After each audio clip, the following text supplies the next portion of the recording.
Guys, I'm sorry, the blocking schemes on the punt clearly looked like you guys were operating there a lot more effectively, had a little more space. What did you see coming out of Saturday? No doubt, that Coach Capone has done a really good job of coming up with different schemes, being able to identify the guys on the opponent's punt team that we really need to focus on, try and take away their best players. But again, we've said it since camp. It's a different mentality that we've got on that team. We want to be able to dictate to our opponents and not have to react as much as we want to force them to react to us.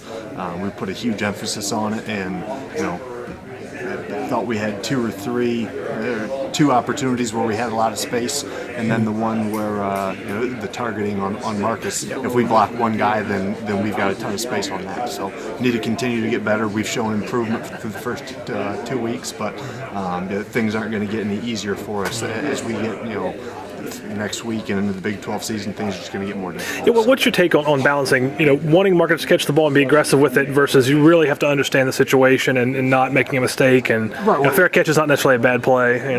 No doubt. Yeah. And I think that goes, again, we'd rather have them aggressive and err on the side of going and catching the ball. Now, depending on what our call is or where we have them set and where the punt actually goes, we'll coach him up through the week on when he may not have as much help, or when if he's coming up and he needs to protect himself with a fair catch. But that's really more throughout the week and getting to know your opponent, what our call is going to be, and then based on where we set him, how far he has to come up or how far right or left he has to move, and when to make that fair catch. A lot of the coaches have commented on how this roster has come a long way. You get bigger bodies, longer, more athletic.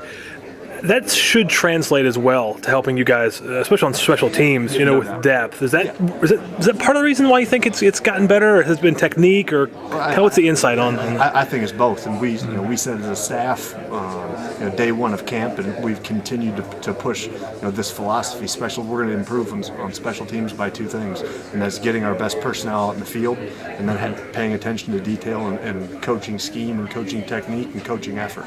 And I think we've taken steps in the right direction. We're getting better in all those phases, but again, it's only going to get more difficult from here as the season goes on. So we need to continue to make it a priority. If it's a priority from us as a staff, and that will trickle down to the players. Yeah.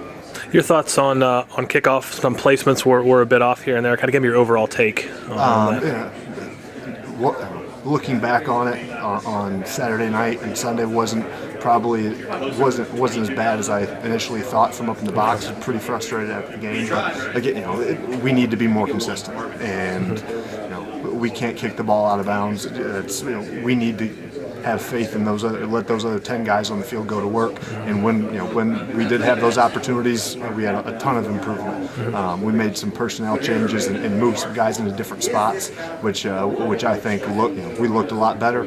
But we've got to be more consistent. With Evan at the kickoff spot, and thought Billy was better, was more consistent. But after seeing him for a full year last year, I know and we know, and I think he knows that he can be better than that as well. So need to continue to get those guys rolling, get them comfortable with what we're doing, continue to build, and continue to get better.